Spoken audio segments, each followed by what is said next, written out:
Nous allons passer à présent au premier débat, du soin vers un parcours de santé, que voulons-nous? Et je vais appeler à mes côtés donc, tous nos invités. Isabelle Vincent, si vous voulez bien venir vous placer ici au centre. Vous êtes chargé de mission à l'HCAM.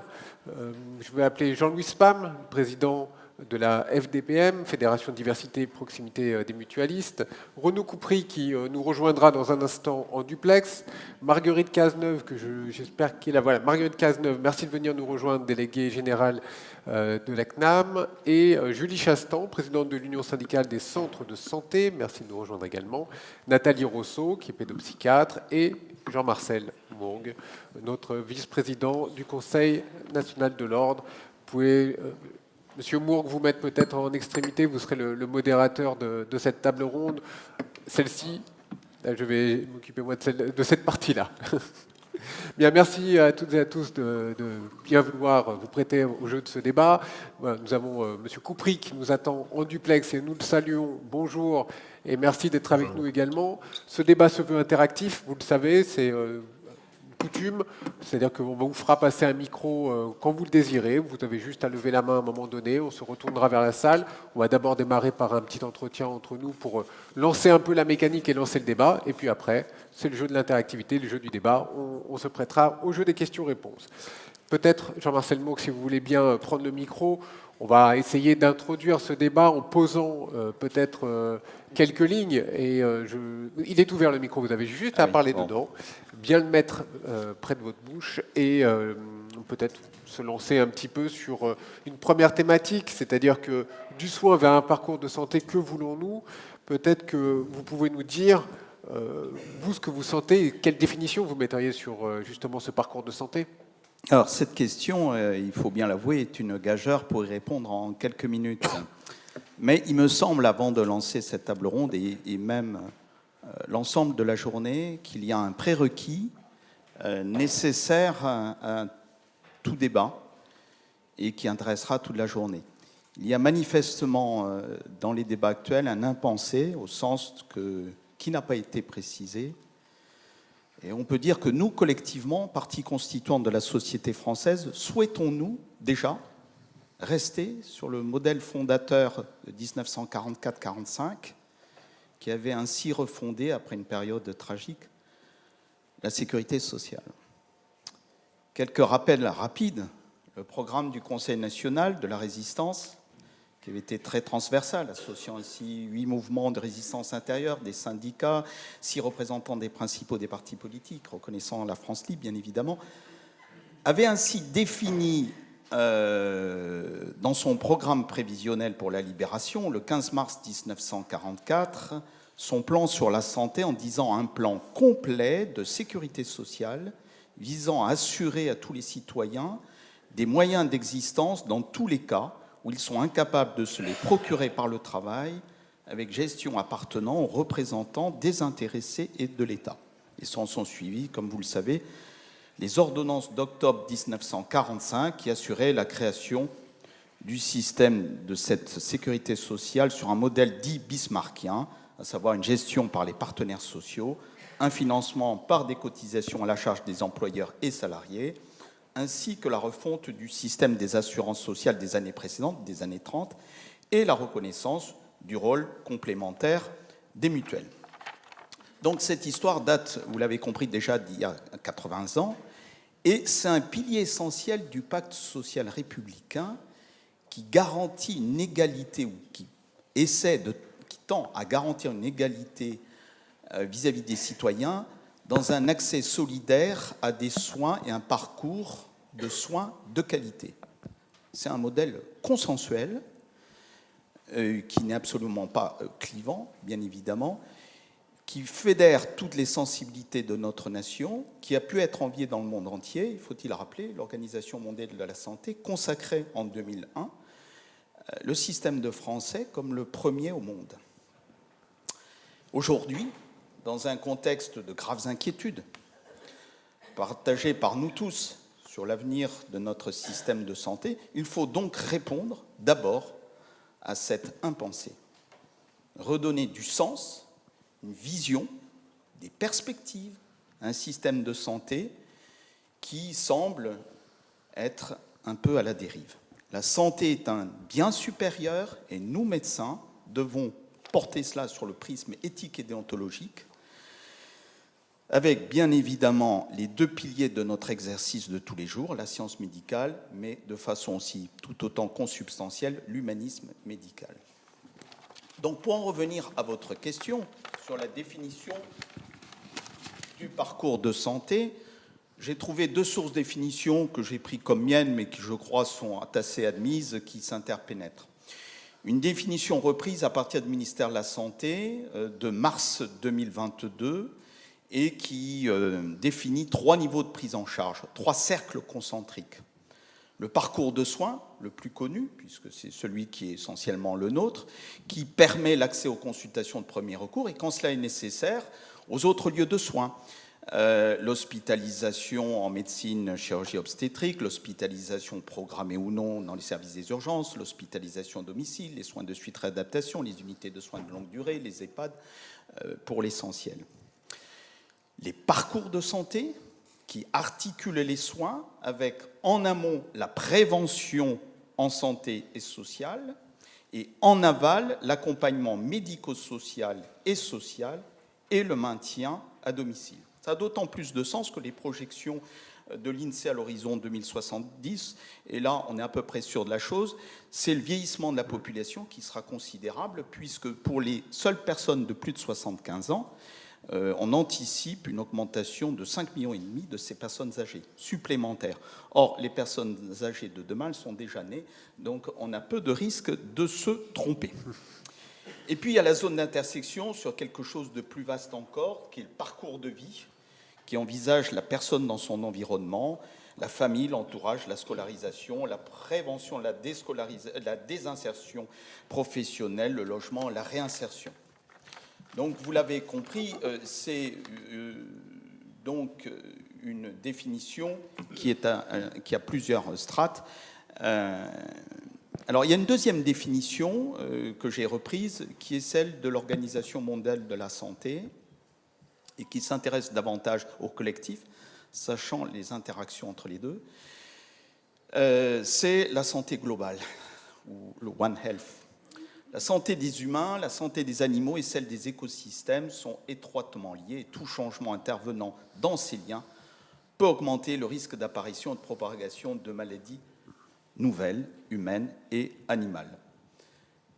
En admettant que les activités humaines et les écosystèmes actuels sont soumis à stress, rude épreuve, et parmi ces facteurs de stress, la liste n'est pas exhaustive, il y a l'agriculture, l'élevage, l'urbanisation, les industries extractives, le dérèglement climatique, la fréquentation des habitats, la pénétration dans les zones sauvages, que sais-je.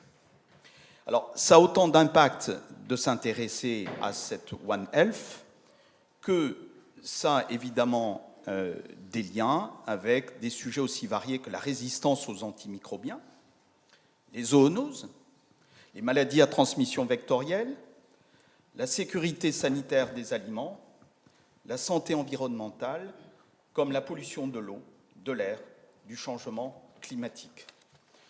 Donc vous voyez bien qu'il y a deux définitions du parcours en santé, une qui est plutôt individuelle et qui correspond finalement assez à la tradition française, et une autre qui est davantage collective, mais avec des interactions puissantes et importante, je veux dire, et fondamentale entre les deux. Voilà. Donc c'est quand même une définition particulièrement exigeante que ce parcours de santé. Oui, avec de multiples définitions, vous l'avez dit. Peut-être qu'on va s'attacher aujourd'hui à quelque chose qui nous rapproche un peu plus de ce qui se passe sur nos territoires. Peut-être que là également, je vais interroger Isabelle Vincent. Je rappelle, Isabelle Vincent, que vous êtes chargée de mission à l'HCAM, le Haut Conseil pour l'assurance maladie. Moi, j'avais envie de savoir ce qui se passe sur nos territoires. Et diriez-vous aujourd'hui que l'accès aux soins sur le territoire est satisfaisant, insuffisant ? Jusqu'où pouvons placer le curseur ? Oui, alors je pense que la question, tout le monde a déjà la réponse. En tous les cas, pour répondre à cette question, j'ai choisi d'abord de vous donner 2 indicateurs, hein, une réponse assez objective. Il y a des indicateurs qui existent. Donc le premier que j'ai choisi, que vous connaissez sans doute, c'est l'indicateur d'accessibilité potentielle localisée, hein, qui est un indicateur qui a été créé par l'IRDES et la DRES, et donc qui va étudier effectivement et mesurer l'accessibilité géographique et qui va mettre en regard l'offre et la demande de soins au niveau local. Et donc ça nous permet en fait de calculer finalement une accessibilité moyenne du médecin généraliste par exemple, mais aussi des infirmières. Et donc aujourd'hui, en 2023, cet indicateur, il est à 3,3 consultations par an et par habitant. Et donc elle était de 3,4 en 2021 et elle était de 3,8 en 2015. Donc on voit bien que cette accessibilité, hein, ça se dégrade. Et donc les 10%, un autre chiffre, hein, les 10% de la population les moins bien dotés vont avoir accès en moyenne simplement à 1,5 consultations par an. Les 10% des personnes les moins bien dotées. Tandis que d'un autre côté, les 10% de la population les mieux dotées dans les territoires vont pouvoir accéder, eux, à 5,7 consultations par an. Donc on voit bien qu'il y a, quand on parle d'accès aux soins, hein, il faut prendre en compte ce gradient, ces différences qui existent dans les territoires, avec aussi, on peut dire schématiquement aussi, un gradient nord-sud. Hein, aussi. Le second indicateur que j'ai choisi, c'est celui qui concerne l'accès à un médecin traitant, via encore les résultats d'une étude de l'adresse de 2022, qui montre qu'en 2022, c'est les 2/3 des médecins généralistes qui déclarent être amenés à refuser de nouveaux patients comme médecins traitants. Les 2/3. Ça, c'est une réalité. C'est une constate réalité. tous les jours sur le terrain. Voilà. Et là, quand on parle du soin vers un parcours en santé, on sent que là, il y a une vraie difficulté. Voilà. On va y venir, hein, bien sûr, dans un Voilà. instant. Donc moi, c'était donc ce chiffre-là, hein, les 2/3, alors qu'ils étaient que un peu plus de la moitié en 2019. Donc là encore, les choses se dégradent. Alors, à côté de ces résultats très, très objectifs, concernant plus globalement la question de l'équité d'accès aux soins sur les territoires, j'ai choisi de vous parler en fait du dernier rapport qui vient d'être publié du HCAM sur la prospective des ressources humaines en santé, dans lequel en fait on a déploré, avec notamment les collègues de l'adresse et de l'ONDPS, le manque de vision prospective en France, le manque d'études et le manque de moyens consacrés en France sur ces questions de prospective, permettant de mettre en adéquation finalement le nombre de professionnels de santé dont on aura besoin à l'avenir avec les besoins de la population. En effet, pour pouvoir se projeter sur ces questions du nombre de professionnels de santé dont on aura besoin demain et qui soient dans les parcours de soins, dans les parcours de santé, qui soient accessibles à tous, on va devoir prendre en compte un certain nombre de facteurs, comme ça a déjà été dit, hein, le vieillissement de la population, l'augmentation des maladies chroniques, l'augmentation des problèmes de santé mentale, on pourrait y revenir, mais aussi on va devoir prendre en compte davantage les attentes et les besoins des professionnels de santé. Comment et à quelle échéance, en fait, on va pouvoir, comment va évoluer l'exercice, hein, l'exercice en équipe, l'équilibre entre l'exercice du médecin, de l'infirmière, le rôle des assistants médicaux, comment les nouvelles organisations vont se mettre en place et comment finalement les partages de compétences vont se mettre en place. D'une part, du côté des professionnels, comment prendre en compte ces évolutions organisationnelles et de rôle, comment prendre en compte aussi, finalement, ce qu'on a déjà dit, les attentes et des jeunes professionnels, hein, avec un meilleur équilibre vie privée, vie professionnelle, etc. La réduction du temps de travail, comment on va prendre en compte ça ? Et puis aussi, du côté de la population, finalement, comment est-ce qu'on va être en capacité d'associer vraiment la population à la définition de leurs besoins en termes de parcours de soins, parcours de santé. C'est quoi, finalement, en proximité, les besoins de soins dont la population a besoin? Alors, on a posé là aussi un certain nombre de questions que vous avez mis sur la table. C'est le moment peut-être de réagir et de relancer un petit peu ces différentes questions et d'apporter peut-être quelques réponses. Marguerite Cazeneuve, quand vous entendez ce qui a été dit à l'instant, Est-ce qu'on peut s'approcher d'un sentiment de... Pardon, excusez-moi. Excusez-moi. Ben oui, c'est pas mal, ça pourrait être... On change les postes aujourd'hui. Marguerite Cazeneuve, pardon. Aujourd'hui, quand on a entendu tout ça, quel sentiment ça vous procure? Et est-ce qu'on estime aujourd'hui que le soin tel qu'il est pratiqué peut nous amener à un parcours de soins tel que le patient en a besoin aujourd'hui? Vous avez un micro juste là. Peut-être quelques éléments en réaction à ce qu'a dit en tout cas le docteur Isabelle Vincent. Il n'y a aucun doute sur le fait qu'aujourd'hui, les chiffres qui sont exposés sont des chiffres très clairs.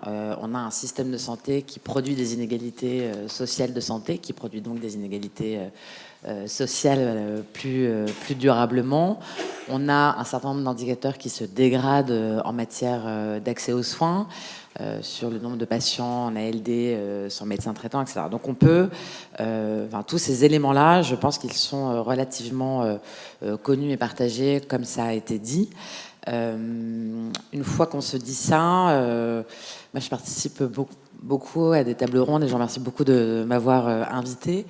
Où finalement on partage tous le constat que tout va mal et que tout va de plus en plus mal. Justement. En tout cas,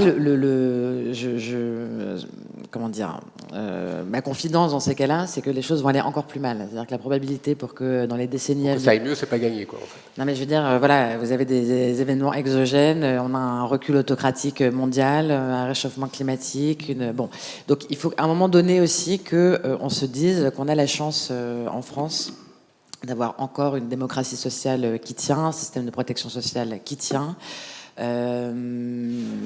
des professionnels de santé qui sont engagés, des patients qui sont à peu près correctement soignés. Je dis pas ça pour que collectivement on se voile la face et qu'on se dise que c'est formidable, mais il faut que on arrive à remettre un peu de mobilisation positive. Et que voilà. Et donc quand on parle de l'attractivité, je rejoins tout à fait ce qui a été dit par le président tout à l'heure. Je pense qu'il y a un sujet d'attractivité qui est effectivement lié à un sujet de rémunération. On peut et donc c'est effectivement l'objet des discussions conventionnelles. Et je rejoins absolument le fait qu'il y a un sujet d'attractivité en matière de rémunération. Et je me permets aussi de renvoyer un tout petit peu la balle à la profession. C'est-à-dire que quand on entend la profession dire à quel point c'est horrible d'être médecin généraliste, médecin libéral, médecin tout court, ça donne pas très envie non plus à des jeunes de s'engager dans la profession. Et donc, tout ça pour dire qu'on peut passer je me permets d'être un peu impertinente pour lancer les débats, mais tout ça pour dire qu'on peut collectivement... échanger, y avoir des débats de plusieurs jours, de plusieurs semaines sur tout ce qui se dégrade dans le système de santé, mais je pense qu'il faut qu'on arrive aussi collectivement à mettre en évidence les choses qui vont mieux, et il y a des choses qui vont mieux. On s'améliore en matière de prévention, on prend davantage en compte la santé environnementale, il y a davantage de coopération entre les professionnels de santé, etc. Et donc, il faut aussi qu'on s'appuie et qu'on regarde les choses qui marchent et qu'on donne envie aux professionnels de santé de continuer à exercer de manière différente, parce que effectivement aujourd'hui quand vous avez 30 ans, c'est peut-être pas qu'un sujet d'attractivité, mais vous avez envie de faire des activités différentes, d'être médecin généraliste, de travailler en PMI, de faire de la prévention. Donc en fait, le caractère mixte de l'activité, c'est plutôt quelque chose de riche. C'est-à-dire qu'il y a des attentes de la part des jeunes qui sont différentes, et c'est, j'allais dire, tant mieux. Mais ça, c'est plutôt une richesse sur laquelle il faut qu'on s'appuie. Je rejoins aussi, là encore, les propositions qui ont été faites. Donc, voilà, il faut qu'on se... En tout cas, le fait de voir systématiquement le système de santé comme une cathédrale qui était magnifique et qui ne cesse de s'effondrer, je pense que c'est une vision un peu partielle des choses. Et donc, je nous invite à voir aussi ce qui a été construit, ce qui va mieux, pour nous encourager collectivement, encore une fois, pas pour mais pour nous donner un tout petit peu de motivation collective à construire des choses. Et je rejoins donc la thématique. Que voulons-nous? C'est-à-dire... Ce système de santé aujourd'hui, il est ce qu'il est, vous l'avez dit, mais est-ce qu'on veut partir dans un parcours en santé, comment on va essayer de l'impliquer, etc. Il y a des demandes de prise de parole déjà dans la salle. Ce que je vous propose, monsieur, c'est on va écouter simplement monsieur Coutry qui est en duplex actuellement. Monsieur Coupry, quand vous avez entendu les deux personnes qui viennent de s'exprimer, je vous ai vu hocher la tête, notamment sur le côté « il faut donner du positif ». Alors, on a envie de vous entendre. Et puis, je donnerai la parole à monsieur dans la salle juste après. Tout à fait. Merci de votre invitation à ce colloque. Et je m'associe tout à fait à ce qui vient d'être dit sur, pour ainsi dire, notre mission qui est d'y croire et de construire la santé de demain. Je voudrais pour cela citer une petite phrase qui me tient vraiment à cœur de Jean Cocteau qui disait « Le pessimisme est d'humeur et l'optimisme est de volonté ». Voilà, et je pense que c'est une démarche qui anime beaucoup les acteurs, notamment de la démocratie en santé, qui font le pari que le monde est en train de se transformer de manière très profonde, en particulier dans le système de santé, et que donc nous avons besoin de construire un New Deal autour de la santé en réunissant autour d'une même table l'ensemble des acteurs qui sont concernés par la santé, pas uniquement les professionnels, les institutions de santé, mais aussi plus largement les représentants des usagers, les collectivités territoriales, les acteurs des politiques de santé et de protection sociale, etc. etc. Je voudrais citer aussi deux autres sources. La première, et je rejoins ce que disait le vice-président Jean-Marcel Mourgue, à savoir que la santé est un bien supérieur, alors que je dirais aussi un bien commun. Et j'assistais il n'y a pas longtemps à une leçon au Collège de France d'Esther Duflo, justement sur la gestion des biens communs. Esther Duflo, prix Nobel d'économie française, et qui disait que la bonne gestion des biens communs, renseignée par les études économiques, montre qu'elle doit reposer sur deux piliers. D'une part, l'action publique qui est indispensable, et là je rejoindrai aussi ce que vient de dire Marguerite Cazeneuve sur la chance que nous avons aujourd'hui d'être encore dans un espace démocratique qui fonctionne. Et d'autre part, l'action des communautés de proximité. Ce que certains appellent des communaux, voilà, avec cet enjeu que Esther Duflo rappelle sous la formule de tragédie des communaux, c'est-à-dire sommes-nous ou pas en capacité sur le terrain de réunir les communautés locales pour réfléchir à la meilleure manière d'adapter en fait la réponse aux besoins les plus proches du terrain. Et je pense que cette question de la santé comme bien commun, confrontée à cette réflexion de Esther Duflo, est vraiment intéressante. L'autre chose, c'est le professeur Lionel Nakache, qui est neurologue, élève de Stanislas Dehaene, donc spécialisé en neurosciences cognitives, qui il n'y a pas longtemps sur France Culture disait que penser la complexité du monde n'est pas seulement une question de méthode, et j'y reviendrai plus tard, mais ça implique aussi le besoin de se réinterroger en permanence sur la complexité du système, de ne pas figer notre pensée. Voilà, et je pense que le débat que vous organisez aujourd'hui et que vous organisez de manière régulière est aussi un témoignage de cette volonté de ne pas se figer dans la pensée, mais de se remettre en question en permanence. L'importance du débat contradictoire, de la rencontre avec les autres, de la confrontation avec l'inconnu, de la confrontation avec toutes les facettes de la pensée sur un même sujet. Comment ne pas faire référence aussi à Edgar Morin et au sein de la CRSA d'Île-de-France que je préside, qui est donc une instance de la démocratie en santé. On pourra peut-être en reparler plus tard. J'aime bien, m'inspirer d'Edgar Morin, dire qu'aujourd'hui, nous avons besoin de parler de la santé à travers les réflexions de méthode que nous avons.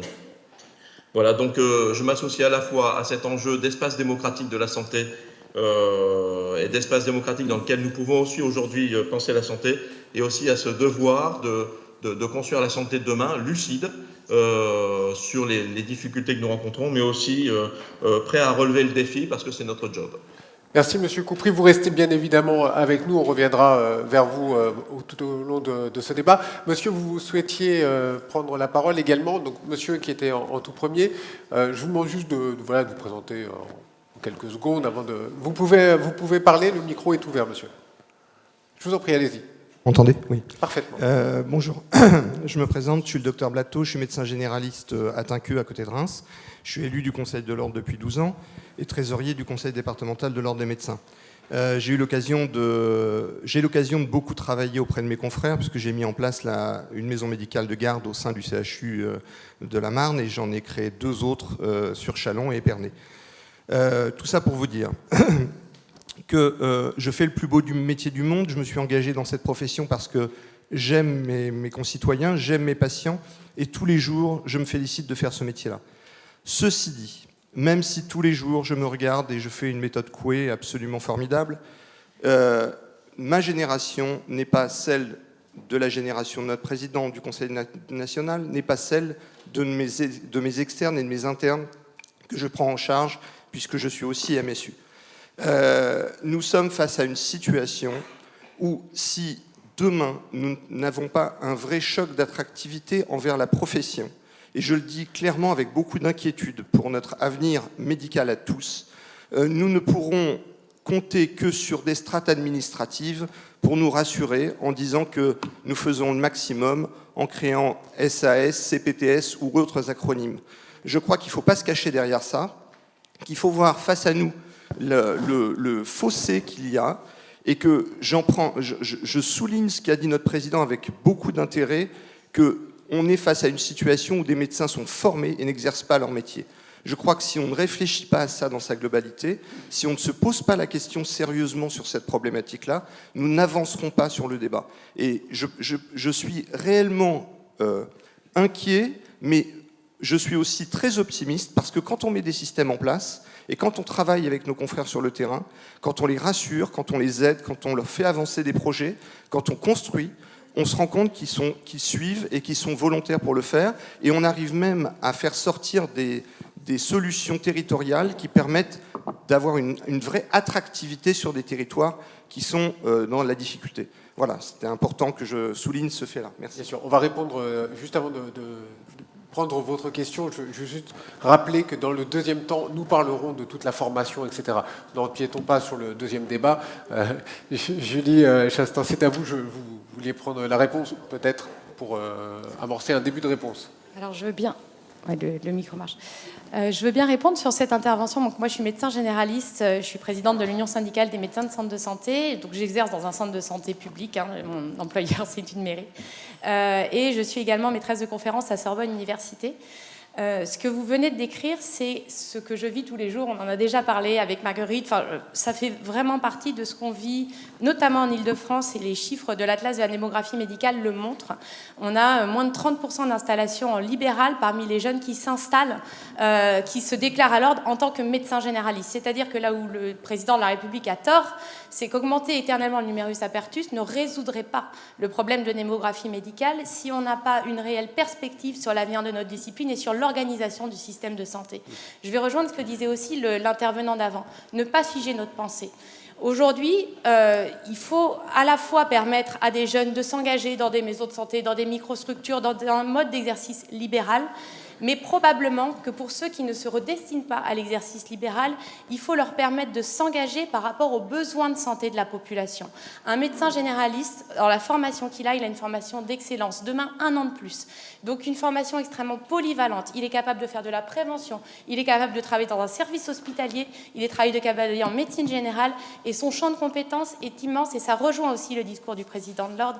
Et c'est vrai on passe à côté de quelque chose quand aujourd'hui nos jeunes restent dans des remplacements au décours du sortie des études, ou font de la télésanté, ou font une activité d'esthétique pour travailler le moins possible parce qu'ils ne se retrouvent plus dans ce qu'on leur propose. Je crois que le choc d'attractivité, il n'est pas que financier. Bien sûr qu'il faut aller contre l'érosion, et bien sûr que je soutiens mes collègues qui souhaitent une revalorisation de leur salaire, je le comprends, mais ça n'est pas ça. Ça n'est pas ce que je vis, et ça n'est pas ce que me disent les jeunes.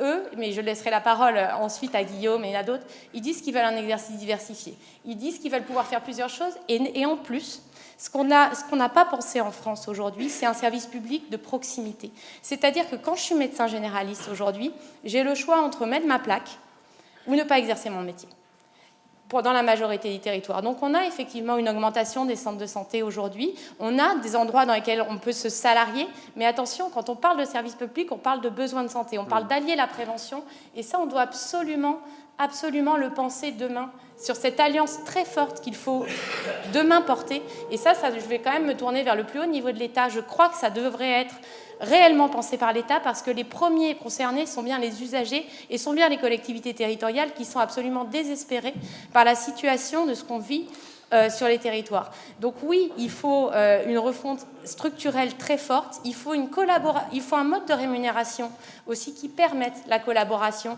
Et ça, c'est la HAS qui vient de le dire. Il y a un rapport qui est paru la semaine dernière qui cite, et là c'est la Haute Autorité de Santé, le paiement à l'acte n'est pas le mode de financement optimal pour une collaboration interprofessionnelle et pour la montée en compétence des équipes pour répondre aux besoins de santé. Donc il y a quand même un vrai sujet de fond à travailler, que je ne pourrais pas résoudre là en 2 minutes, mais je rejoins ce qui a été dit avant. Je pense qu'il faut allier les intelligences et penser la complémentarité du système. Je rappelle que donc tout le débat, le deuxième débat, sera sur l'attractivité et comment on se forme. Donc gardons peut-être cette notion de service public autour des territoires qui, je pense, est le fondement de cet acte 1 de notre premier débat. Madame Rousseau, vous vouliez également peut-être répondre, et après on prendra la question de monsieur qui attend. Bonjour à tous. Merci beaucoup, Dr Moog, de m'avoir invité. Donc, moi, je suis pédopsychiatre, Nathalie Rousseau. Je travaille au sein des hôpitaux Paris-Est Val-de-Marne, dont le service public je connais bien. J'ai une double casquette puisque je suis présidente du comité d'éthique de ce même hôpital et de la plateforme éthique que nous avons créée au milieu du Covid, on va dire, au moment où les questions éthiques étaient un peu majeures. Donc, j'ai un petit regard quand même sur ce qui pourrait soutenir nos collègues. Et par ailleurs, donc, j'ai une petite activité au sein du médico-social. Donc, je connais quand même très bien le réseau et les modalités d'exercice. Ce que je peux dire pour répondre à ma collègue, c'est qu'effectivement, la difficulté de recrutement dans les hôpitaux est en partie liée aux modalités d'exercice. C'est-à-dire que la semaine dernière, j'avais un confrère qui me disait qu'il avait 25 consultations. Il est psychiatre d'adulte. En une journée, il a 25 consultations, c'est-à-dire quelque chose qui est inimaginable en fait, comme qualité de soins, comme possibilité de penser le soin. Et ce que nous avons proposé donc aux hôpitaux de Paris-Est Val-de-Marne, c'est de créer de toutes pièces, on l'a inventé, des espaces interstitiels de réflexion que nous souhaitons partager en tant que démocratie sanitaire, puisque nous avons les patients, nous recevons des patients et des soignants, et nous faisons des débats dans les équipes, mais aussi tout le réseau des libéraux, des internes. On forme les internes à la réflexion éthique. Ils sont quand même très très friands, parce que l'année dernière, on a été sollicité de façon complètement exponentielle, au point quand même qu'on se rend compte que cette capacité de penser le soin manque énormément, puisque nous, on travaille avec les aides-soignants, les infirmiers, les médecins, et on fait des espaces qui sont quasiment impensés aujourd'hui. Puisque vous parliez de l'impensé, moi, c'est un petit peu autour de ça que j'insiste. L'autre chose, c'est quand même la manière, effectivement, dont on courbe l'échine devant la technocratisation galopante de l'hôpital et le nombre de tâches administratives que nous avons à faire, qui est absolument délirant. Voilà. Donc, ça revient très souvent dans les débats qu'on organise. En tout cas, on reste optimiste, mais à condition de penser le soin sur un autre mode que, effectivement. J'aime bien cette phrase, penser le soin. On peut peut-être aussi en débattre dans un instant. Monsieur, vous attendez depuis tout à l'heure. Oui, merci. Je me présente, je suis le docteur Philippe Pizzuti, je suis rhumatologue libéral dans le Val d'Oise. Je suis aussi élu URPS médecin Île-de-France. Je suis aussi élu au Conseil de l'Ordre. Je connais bien Monsieur Coupry, du 95, et accessoirement vice-président de l'UFML, qui est un syndicat médical. Je voulais rebondir sur, justement, je n'avais pas prévu ça dans l'intervention, mais sur le paiement à l'acte. Nous, on tient énormément au paiement à l'acte en tant que médecin libéral, parce que c'est vraiment, ça vous parliez des dangers qui effraient les collègues, et en particulier ceux qui se destinent à la médecine libérale, mais le paiement à l'acte, c'est vraiment le seul garant de l'indépendance des médecins, et si on touche à ça, on touche vraiment à quelque chose de très important et qui fera reculer les installations. Bon, ça, c'était pas prévu dans l'initial.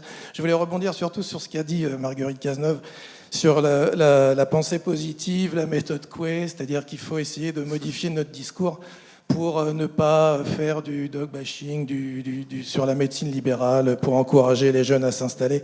C'est bien beau, mais on peut pas leur mentir. On peut pas leur mentir. Ils se rendent bien compte, ils écoutent comme nous, ils sont au courant de ce qui est publié, ils lisent comme nous. Et en matière, par exemple, je prends simplement l'exemple de la démocratie en santé, elle a du plomb dans l'aile. ça commence au plus haut niveau de l'État. Quand vous avez un président de la République qui, lors de ses vœux, nous parle de capitation et qui a comme seule idée de se rapprocher du NHS anglais dans ses propos, on comprend que là, la démocratie est en danger. Quand vous avez le Premier ministre qui, ce week-end, fait des propositions nous concernant et concernant l'activité libérale en particulier, sans aucune concertation, elle est où la démocratie, quoi? On peut se poser la question. Et ça encore, ça va encore plus loin. Quand dans les négociations conventionnelles qui là sont suspendues pour des raisons là aussi qui tiennent à des décisions sans aucune concertation, qui font qu'on attribue beaucoup plus de crédit au public qu'au privé, en mettant en danger les établissements et en particulier les cliniques privées, elle est où la démocratie? Elle est où la discussion? Il n'y en a plus. Quand on menace ceux qui sont en négociation de passer par la loi si on n'arrive pas à trouver un accord, elle est où la démocratie? C'est tout. Voilà. Donc ça, je crois que ça doit être bien présent dans le débat, parce que, hormis l'attractivité, je suis tout à fait d'accord avec l'intervention de mon collègue précédent, où là, ça nécessite vraiment un choc d'attractivité. Les belles paroles, ça suffit, quoi. C'est-à-dire que là, il faut vraiment faire dans le concret. Merci pour votre point de vue. Madame, je vois que vous levez la main, on va vous donner le micro. Vous l'avez. Donc, dans 2 petites minutes, le temps de faire réagir.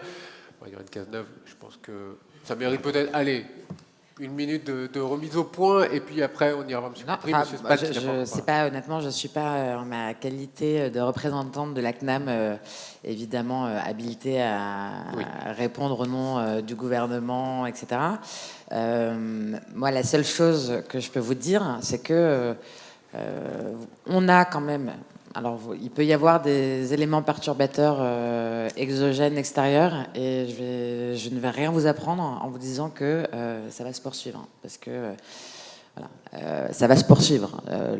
Et on ne peut pas empêcher et le Parlement et le machin, etc. Donc, moi, ce que je dis aux médecins libéraux, et je le dis de manière extrêmement sincère, et ça n'est pas une menace du tout, du tout, mais l'espace, la convention médicale, c'est quoi?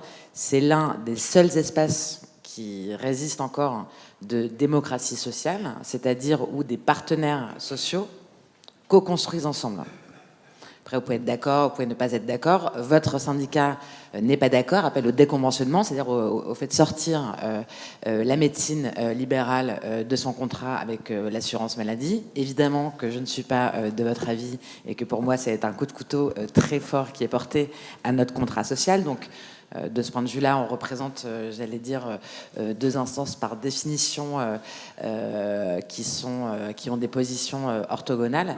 Mais une fois que j'ai dit ça, il y a un truc dont je suis convaincue, c'est que je pense que vous avez tort de considérer que quitter l'espace qui existe encore de discussion et de co-construction est la bonne solution. Parce qu'en fait, à un moment donné, quand cet espace n'existe plus, et un jour peut-être qu'il n'existera plus, eh ben les choses, elles seront décidées autrement. Et autrement, ça veut dire sans vous. Et aujourd'hui, les professions libérales conventionnées, elles ont encore la possibilité de travailler et de co-construire des choses concernant leur profession. Voilà. Alors, peut-être pas dans les conditions qui vous satisfont. Voilà, mais ça existe encore. Et c'est un des rares espaces encore en France de démocratie sociale. Mesdames et messieurs, donc on va prendre une question dans un instant, hein, bien sûr. Monsieur Spahn n'a pas encore réagi, donc je vais lui donner la parole, et Monsieur Coupry également, qui est à distance. Madame Vincent, vous répondrez peut-être à la question. Monsieur Spahn, peut-être de votre point de vue, le débat tel qu'il est en train de se dérouler, on dérive tout doucement vers des questions plus politiques, mais c'était normal, c'était assez attendu. Mais de votre point de vue, je savais qu'en venant ici, ce serait passionnant. Mais alors, dès les premières minutes, le climat est très passionné, effectivement. En tout cas, je voulais remercier quand même le président Arnaud, vous l'avez dit dans votre propos introductif, le Conseil de l'Ordre s'ouvre. Et effectivement, la présence du docteur Mourgue à nos travaux sur la démocratie en santé, par 2 fois, en 2022 et 2023, en est aussi la preuve. Et effectivement, je vous remercie de laisser une place aussi au niveau d'un débat qui est très passionné, passionnant en même temps, mais aussi très professionnel, laisser une place au monde mutualiste. Et je suis très touché, effectivement, de pouvoir venir présenter un tout petit peu la place des petites et moyennes mutuelles en particulier, donc celles qui sont réellement en proximité, qui sont dans les territoires. Et effectivement, il paraît évident pour nous que le passage du soin vers un parcours de santé soit un passage nécessaire. Nécessaire pour la société, mais nécessaire aussi à notre système de santé. Le docteur Mourgue a effectivement bien retracé l'historique de 1945, l'état d'esprit. Aujourd'hui, il faut le remettre un peu plus au goût du jour. Effectivement, il ne faut pas se fermer sur 1945, il ne faut pas en faire un dogme, il faut le faire évoluer. Je veux dire, quelque part aussi, la lutte des classes s'est dépassée. En tout cas, si on doit lutter aussi à armes égales. Et je pense qu'il n'y a pas d'opposition outrancière à avoir. Par contre, il y a des dialogues forts qui peuvent être constitués. Donc, comment y arriver, en fait, à ce passage-là? Et vu des mutuelles, comment redynamiser le système? Je dirais deux choses en préliminaire, quand même. Nous y arriverons en renforçant notre système solidaire. Il est hors de question de changer de braquet. On reste sur un système solidaire qui n'exclut personne. Et nous y arriverons ensemble. Il est hors de question d'exclure quelques composantes de tout ce nouveau dialogue qu'on souhaite mettre en œuvre. Côté mutuelle, je note quand même qu'elles font le job, comme on dit. Leur part de solidarité, si on prend seulement sur le 100% santé en 2021, sur un coût global de 3,2 milliards, la prise en charge par les organismes complémentaires d'assurance maladie, c'est-à-dire aussi les mutuelles, c'est 2,5 milliards. C'est pas rien. Quand l'État nous dit on a mis en place le 100% santé, ça ne coûte rien aux citoyens, etc. Oui, aujourd'hui, on a le retour de bâton partout, parce qu'effectivement, les cotisations, soi-disant des complémentaires, changent, etc. Mais pourquoi? Il n'y a pas de mystère. Hein. À un moment donné, ça sort, il faut que ça rentre de notre côté. Donc il faut aussi qu'on mette à plat ce débat. Les mutuelles, pour redynamiser le système, doivent réinvestir la fonction sociale qui est la leur. Elle n'aurait jamais dû être quittée, cette fonction sociale. Mais c'est vrai que, par baisse d'engagement des uns et des autres, d'individualisme un peu de la société, on a noté effectivement une capitulation effectivement de nos organismes. Eh bien non, on va reprendre ça. Je disais qu'on ne peut pas faire en dehors d'un aspect solidaire et on ne peut pas, nous, mutualistes, oublier notre fonction sociale. Il faut reconstruire le lien entre les acteurs, les citoyens, avec une notion de parcours de vie sur les territoires. Et c'est pour ça que je suis vraiment content d'être là aujourd'hui en particulier, parce que nous sommes des mutuelles de proximité, nous sommes à l'écoute non seulement de nos adhérents, mais aussi des élus. Je pense ce qu'on appelle les petits maires, les maires des petites communes, qui effectivement ont été largement au front quand il y a eu le Covid, et on ne reconnaît même pas leur statut en termes d'intervention sur des domaines de la santé. Je pense aussi à tous les praticiens qui ont été vraiment au front. Je pense à tous les citoyens qui ont pris à bras-le-corps la problématique pour aller toquer à toutes les portes pour dire vous avez besoin de quelque chose ou pas. Voilà, c'est cette solidarité-là de proximité qui se réorganise aujourd'hui et qui va, je pense, concourir à redynamiser tout notre système. Bien, on va donner la parole à Madame. Et s'il y a d'autres demandes de prise de parole, n'hésitez pas à lever la main également. Madame, je vous en prie. Oui, bonjour. J'ai quelques casquettes. Dr Sophie Boer, donc je suis conseillère ordinale dans le 77, qui, comme vous le savez peut-être, est l'avant-dernier département en termes de démographie médicale, donc le désert, entre guillemets, on connaît. Je suis également vice-présidente du CTS du 77, ce qui me permet d'être au sein même de l'organisme de démocratie sanitaire qui, chez nous, je dois dire, dans le département, fonctionne particulièrement bien. Et puis, je suis aussi présidente du syndicat des médecins libéraux. Je vais vous dire qu'à ce titre-là, comme dans mon activité ordinale, nous présentons effectivement la médecine libérale comme quelque chose d'attractif. Et pour cette attractivité, nous avons travaillé depuis des années, effectivement en partenariat avec la Caisse d'assurance maladie. En particulier, c'est le SML qui a obtenu les congés mat pour les femmes médecins libérales, et ça a complètement révolutionné la possibilité pour les jeunes femmes de s'installer en libéral, puisque maintenant, elles n'ont plus le souci de se retrouver en déficit économique grave lorsqu'elles décident de faire une grossesse. Donc ça, c'est très important. Alors j'entendais ma consoeur qui exprimait sa joie de travailler dans un centre de santé. Nous, on constate en libéral l'envers de la médaille, c'est-à-dire qu'on voit actuellement des consoeurs et des confrères sortir à toute vitesse des centres de santé parce qu'on leur met des objectifs. On leur met des objectifs de nombre de consultations à l'heure. Et ça, je rappelle d'ailleurs que c'est complètement illégal parce que c'est quand même le médecin qui doit savoir combien de temps il doit passer avec son patient et sûrement pas l'administratif du centre de santé. Donc je suis ravie pour ma consoeur qu'elle travaille dans un monde idéal, mais c'est malheureusement pas le cas de tous les centres de santé. Et par contre, on a aussi des mondes extrêmement attractifs au niveau du libéral. Alors nous, on travaille dans l'esprit de l'entreprise libérale. On veut que les médecins puissent effectivement engager du personnel. Et pour ça, évidemment, les honoraires sont un peu le nerf de la guerre. On veut des locaux plus grands, on veut du personnel et on veut rendre un vrai service à ces patients qui sont en demande. Et vraiment, quand on est obligé, et quand nos médecins généralistes, à un moment, sont obligés de dire non, mais vous n'imaginez pas la souffrance extrême qu'ils ressentent. Et très souvent, d'ailleurs, ils ne disent pas non. Et nous avons un certain nombre de confrères et de consoeurs qui, effectivement, finissent par se suicider dans leur cabinet parce qu'ils sont au stade extrême de l'épuisement. Donc ça, on ne veut plus le voir. On veut la possibilité de se travailler aidé. On veut la possibilité des secrétariats médicaux. On veut la possibilité des assistants médicaux parce que c'est comme ça aussi qu'on renforce la sécurité dans nos cabinets et qu'on renforce l'accès aux soins pour notre population. Et vraiment, vraiment, les médecins libéraux sont dans cet esprit d'accès aux soins.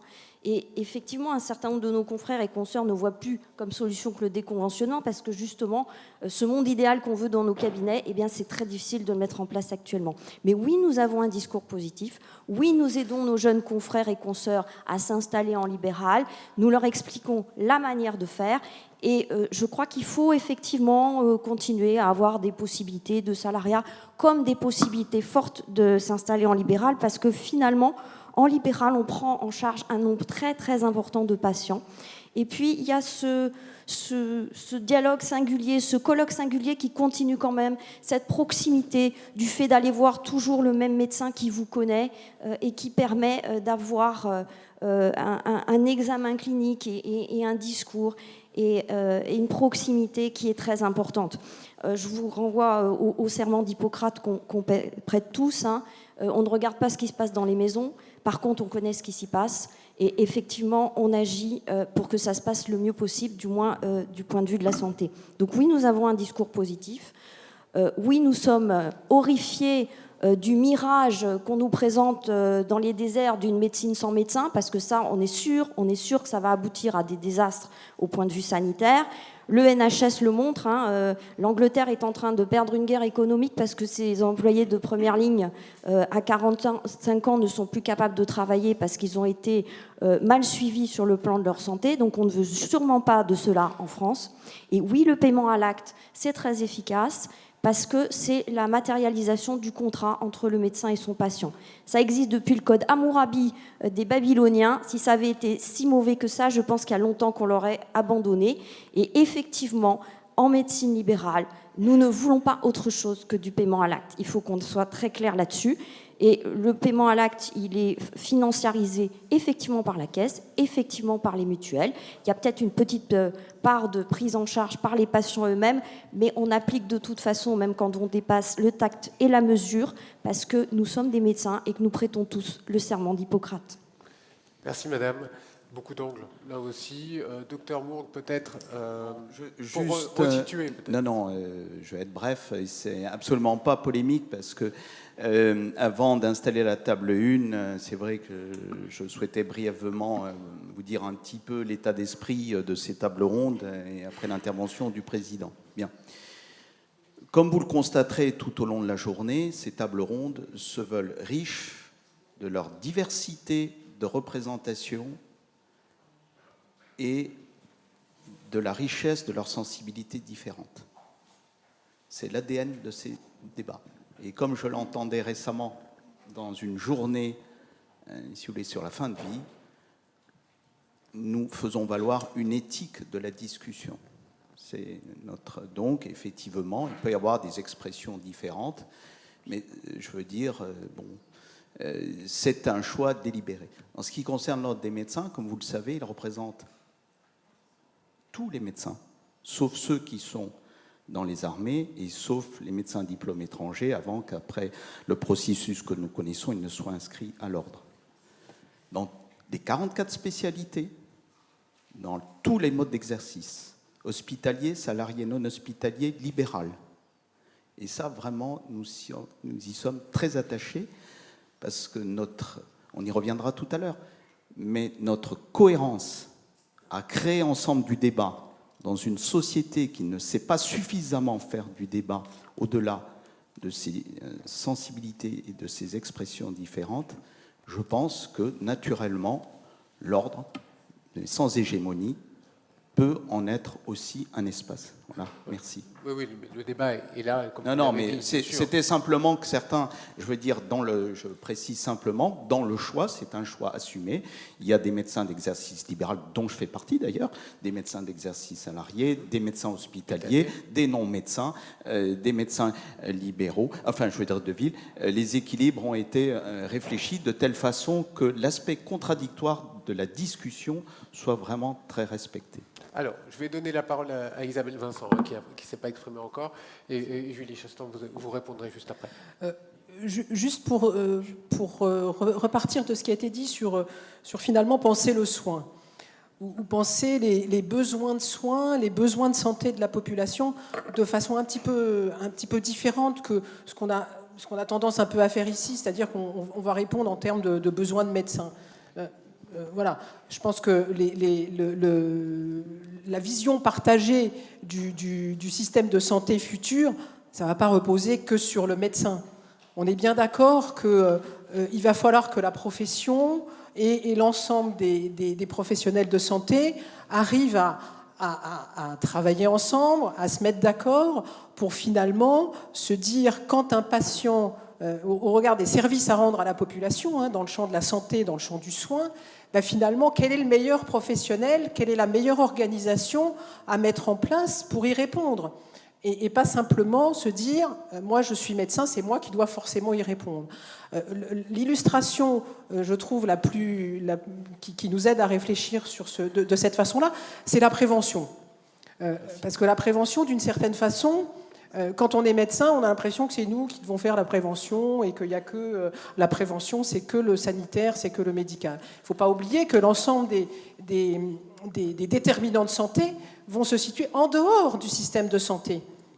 Et donc, finalement, quand on est en dehors du système de santé, il y a plein d'autres acteurs qui peuvent être présents auprès des gens.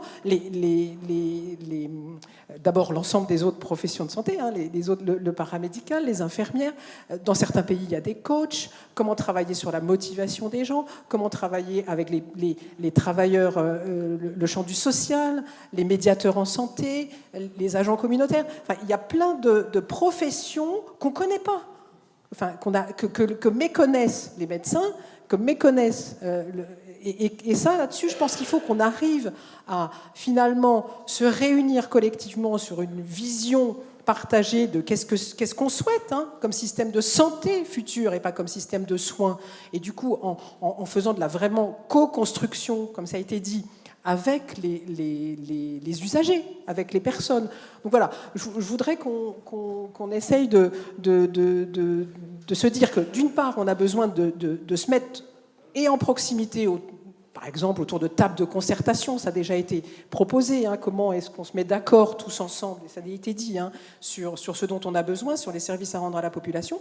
Puis je rajoute une autre chose que je n'ai pas dit, c'est qu'aussi pour pouvoir suivre tout ce qui va se passer, on a besoin, on a vu ça dans les travaux prospectifs, on a besoin d'avoir des bases de données, on a besoin d'avoir de l'évaluation et on a besoin d'avoir des bases de données de ce qui se passe. Et donc, en passant, je remercie l'Ordre des bases de données du Conseil de l'Ordre. Et c'est très important d'avoir ces notions-là pour suivre toutes les évolutions qui vont passer. Vous avez mis l'accent sur la prévention. Vous estimez, Julie Chastan, qu'il y a un déficit de prévention. Madame Rousseau interviendra après. Il y a une demande de...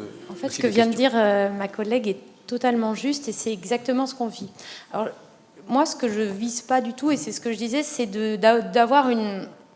Enfin, je pense qu'il faut qu'on ait un système de santé qui réponde aux besoins et que le système de santé aujourd'hui tel qu'il se projette n'y répondra pas si on n'a pas un peu d'ambition sur le fait de le compléter et sur une vision des besoins de santé qui s'inscrivent effectivement en équipe, qui s'inscrivent avec un engagement autour du champ de la prévention, avec les collectivités et avec les usagers.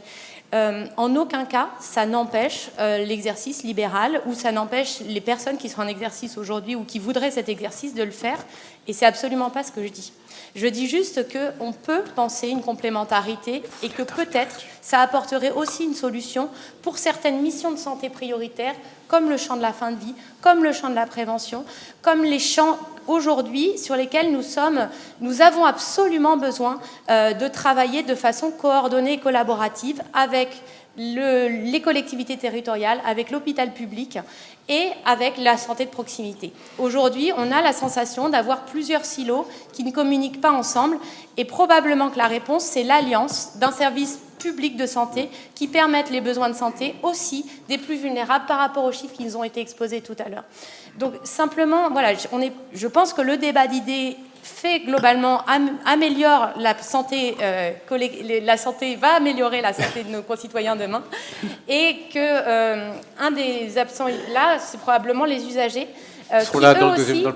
Qui eux aussi, en fait, pour avoir beaucoup travaillé avec France Asso Santé par exemple, qui eux aussi portent une vision des besoins qui ne correspondent pas globalement. Si on veut être bon, il faut que le système de santé soit accessible, c'est-à-dire que j'ai un professionnel de santé, qui soit médecin, que ce soit un infirmier, que ce soit un IPA, qui réponde aux besoins de santé à un moment où j'en ai besoin, y compris en dehors d'un cabinet médical, mais dans les écoles, dans les PMI, dans le champ de la prévention et du sanitaire, et qui soit efficient, c'est-à-dire qui permettent à l'assurance maladie de perdurer dans son système solidaire de prise en charge.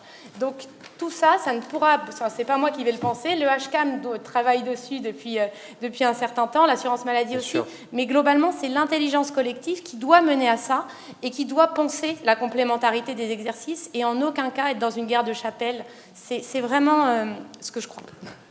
Ça sera l'avenir sans guerre de chapelle, bien sûr. Madame Rousseau, et après la question qui vient du public. J'ai pas d'opinion sur les modes d'exercice en libéral. Ce qui m'intéresse quand même, c'est que la vision que j'en ai à partir de l'hôpital, c'est quand même la difficulté pour les médecins libéraux de pouvoir participer au réseau, c'est-à-dire qu'effectivement avoir accès à partir du patient et de ses besoins à un médecin libéral, c'est une gageure. Hein, et donc, si effectivement la rémunération de leur acte est très très importante, probablement sur un mode qui ne m'appartient pas de décider ni même de penser, parce que je pense que c'est plutôt effectivement l'exercice libéral qui peut le penser. Néanmoins, il y a toute une part qui me semble vraiment manquer, qui est le réseau et la manière dont on repense les soins à partir du patient et pas à partir de son propre exercice. C'est-à-dire qu'en fait, les cloisonnements sont tels que le patient va d'un endroit... Mais c'est vrai pour l'hôpital. Nous, on doit travailler avec des centres experts en autisme. Enfin bon, on a beaucoup d'interlocuteurs. Et pour nos patients, parfois, effectivement, un accès aux somatiques. Donc, même avec nos collègues hospitaliers, tout est totalement cloisonné. Donc, le patient, il est saucissonné en fonction non pas de ses besoins, mais de la possibilité qu'il a d'accéder à un système ou à un autre. Et je constate quand même que pour nos jeunes, ils n'ont plus tout à fait les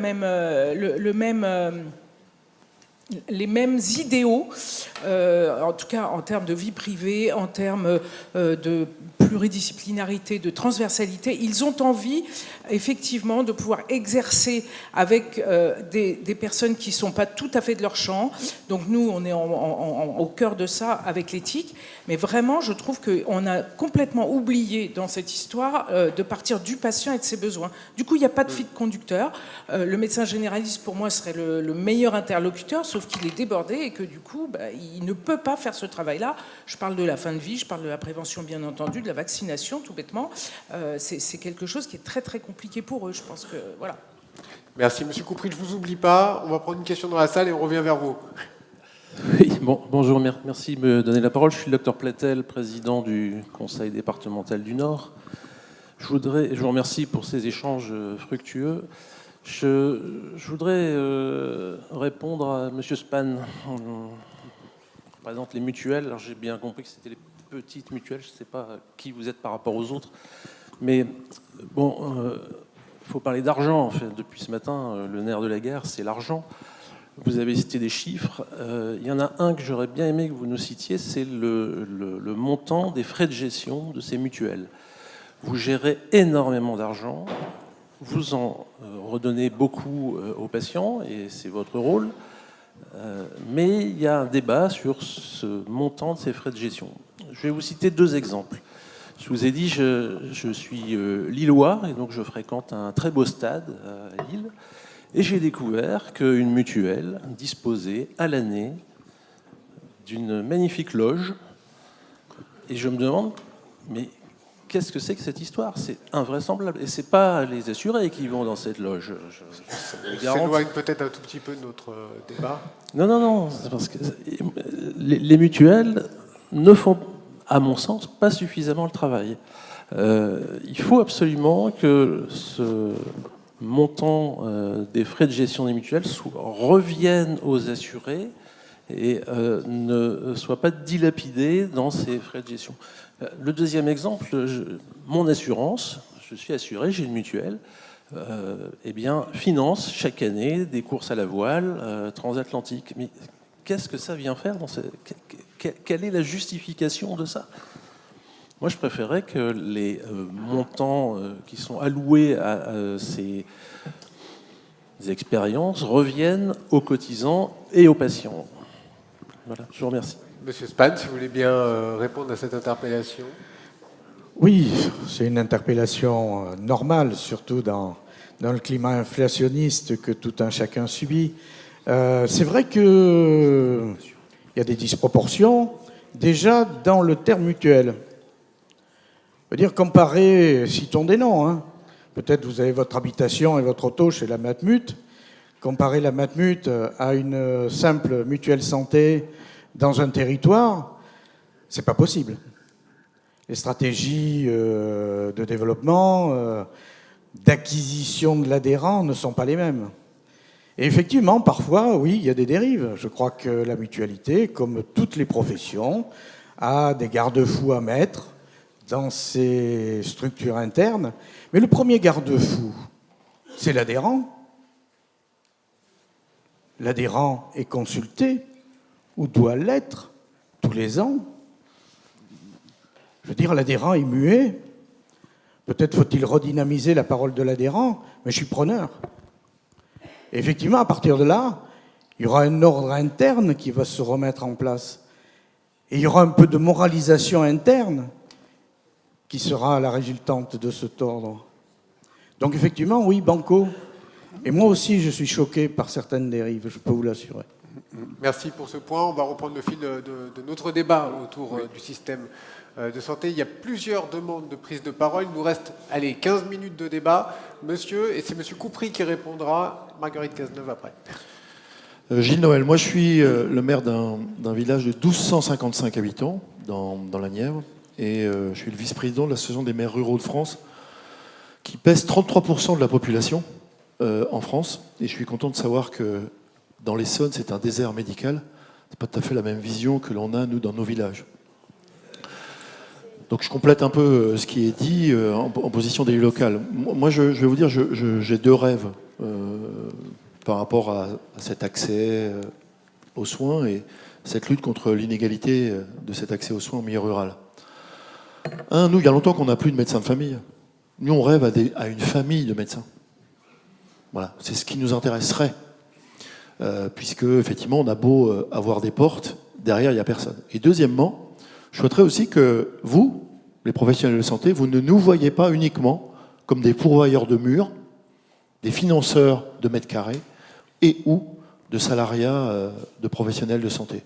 On n'en a pas les moyens, 1255 habitants, je ne vous fais pas de dessin ce que ça peut être. Donc c'est aussi ça, simplement, j'aurais attiré l'attention par rapport à ça, parce que nous, on voit bien, hein, un gamin qui naît aujourd'hui en milieu rural, il a 2 années d'espérance de vie, de moins qu'un gamin qui naît en milieu urbain. Ok, l'accès aux soins n'est pas le seul déterminant, mais ça en fait partie. Alors nous, depuis qu'on est tout petit, on est habitué à se déplacer. On est habitué à aller à l'école dans un village, dans un autre, un collège dans un autre. On est habitué à ça. Donc la santé nous a rejoints par rapport à ça. On va de plus en plus loin. Où les portes, pour qu'elles s'ouvrent, sont de plus en plus lointaines. Où c'est l'argent qui nous permet, et les contacts que l'on a, cette inégalité, elle se gère aussi à travers des réseaux, qui nous permet à nous d'être soignés ou pas, d'être pris en charge ou pas. Espérance aussi pour vous, regardez-nous, je vous disais tout à l'heure, pas simplement comme des pourvoyeurs de fonds, qu'on n'a d'ailleurs pas forcément, hein, mais parce qu'on a des chemins de randonnée, parce qu'on a des city-stades ou des stades, parce qu'on a des bénévoles. Peut-être de nous utiliser, c'est le mot que je vais vous dire, pour ces questions de prévention, qui est un mot, pas un gros mot, comme village, c'est pas un gros mot, qui a été prononcé. Utilisez-nous par rapport à vos patients, dans des cadres bien sûr particuliers. On ne va pas ni remplacer l'un, ni remplacer l'autre, mais on peut, sur ces questions de prévention, entre deux problématiques que vous avez repérées ou qu'une opération a décelées, pour éviter que ça retombe, que les personnes retombent. Voilà les deux messages. La famille et la capacité à mettre en œuvre, à contribuer à créer les conditions de cette prévention. Merci. Il y avait une autre personne qui avait le micro, oui. Monsieur, et après on répondra ici. Monsieur, vous avez déjà pris une question, on va laisser les autres. Allez-y, monsieur. Oui, docteur Mamie, je suis le vice-président de l'AIDE et monsieur Platel a parlé d'argent. Et en fait, c'est un point important que je voulais soulever. En fait, j'ai eu une formation d'ORL Reims et puis j'ai exercé beaucoup en libéral, en hospitalier, et j'ai fait la découverte d'un centre de santé à Lille. Et en fait, la réflexion que j'ai, c'est quelque chose d'un peu particulier, car quand vous arrivez, les gens ont pris rendez-vous sur Doctolib, il y a des centres de santé qui ont été créés par des investisseurs, des financiers, des gens qui ont de l'argent. Ils proposent des systèmes où il y a tout en place. C'est la secrétaire, l'informatique, le matériel. Mais, comme disait madame, on est en fait staccanovis, c'est-à-dire qu'on est main lié parce que, par exemple, moi, les rendez-vous, j'en avais toutes les 10 minutes. Dans la journée, j'en ai fait 50, j'étais étonné. Alors, il y a une chose, les gens sont extrêmement contents. Vous avez quelqu'un qui arrive sur, par exemple, 50 consultations, j'ai eu 20 bouchons, 15 vertiges, des maux de gorge, etc. Ils sont contents, on a répondu tout de suite à leur désir. Et d'un autre côté, je me suis dit que l'ordre devrait mettre quand même un peu d'ordre parce que on a une notion de rentabilité, on a une notion, si vous voulez, de dépendance. Je pense que ces centres, pour l'instant, qui sont surtout dentaires, ORL, ophtalmo, médecine générale aussi, vont exploser parce que des financiers vont prendre. Est-ce que c'est une solution ou pas? Mais voilà, c'est ce que la on y viendra cet après-midi dans un débat sur la financiarisation. Juste pour clarifier, quand je parle de centre de santé, je parle du service public de santé qui est porté par la collectivité territoriale et sur lesquels les départements, l'ARS, les régions devraient investir. Mais je ne parle en aucun cas des grands groupes financiers, Ramsay ou autres, pour ne pas les citer. Voilà, mais ça, on viendra cet après-midi sur ce point. Monsieur Coupry, vous êtes à distance, je sais que ce n'est pas si simple que ça, mais si vous avez entendu les débats et les questions qui ont été posées, est-ce que vous avez, vous, quelques réponses à formuler? Et après, Madame Cazeneuve prendra la parole. Oui, je voulais revenir, en fait, sur cet enjeu de la construction d'un dialogue entre l'ensemble des parties. Je crois qu'on est tous conscients, là, dans la salle et à distance, que la santé fait face à des enjeux, à une transformation majeure. D'abord, je vais citer quelques-uns, la transition épidémiologique avec une transformation des besoins de santé, des personnes qui ont de plus en plus besoin d'être accompagnées dans des problématiques chroniques, qui vieillissent, etc. Donc, des personnes qui sont en capacité d'échanger sur leur propre expérience avec l'équipe qui les prend en charge. Donc ça a fait évoluer par rapport à la santé des 30 Glorieuses qui s'était construite beaucoup sur une santé de ville et sur une santé hospitalière hyper technique avec des prises en charge ponctuelles, alors qu'aujourd'hui le patient a besoin d'être accompagné dans son parcours et donc de pouvoir participer au dialogue nécessaire à la construction de son parcours. Et je voudrais aussi citer, parce que le précédent intervenant faisait part de l'expérience en milieu très rural, des enjeux d'aménagement et de transformation des territoires, où là, d'un territoire à l'autre, les réalités sont complètement différentes. Et on ne peut pas plaquer un schéma, venu de politique hyper centrale à la réalité de chaque situation. Concernant les parcours, une chercheure de l'école des mines qui a travaillé là-dessus mettait en évidence 2 constantes dans la réussite d'un parcours. D'une part, la coordination de l'ensemble des acteurs. Et je pense que ça, même si ça nous paraît évident, on sait que c'est un défi qui est très difficile à relever. Et personnellement, je travaille comme directeur général dans une association qui gère des établissements de soins médicaux et de réadaptation. Et cette coordination des acteurs, c'est un enjeu auquel on est confronté et qu'on appréhende bien. Et puis d'autre part, outre la coordination des acteurs, c'est la connaissance de l'histoire de la personne et de sa pathologie. Et là, je pense qu'il y a aussi un véritable enjeu, c'est qu'il n'y ait pas de dispersion dans la connaissance de l'histoire de la personne, mais qu'il y ait bien des solutions, des réponses qui soient apportées pour qu'il y ait une continuité dans la connaissance de la personne et de sa maladie. Mais je voudrais, pour vous parler de l'expérience du dialogue entre les parties, vous parler de la démocratie en santé, qui est une idée qui a un peu plus d'une vingtaine d'années maintenant, qui se décline en instances qui existent au niveau national, régional, dans les territoires et même dans les établissements. Et vous dire qu'en Île-de-France, la conférence régionale pour la santé et l'autonomie que je préside a posé comme condition, dans le cadre du projet régional de santé, que le projet régional de santé ne s'arrête pas au terme des travaux qui ont été menés en vue de sa publication, mais qu'il y ait un contrat de méthode qui garantisse en fait la pérennité d'une concertation, d'une co-construction au sein de la région au fil de l'eau. Et c'est un deal qui a été relevé en fait de la part de l'ARS comme de la part de l'ensemble des acteurs de la CRSA, avec un contrat de méthode qui se construit autour d'un certain nombre d'axes. Un axe qui rappelle un certain nombre de valeurs qui nous paraissent essentielles autour de la santé.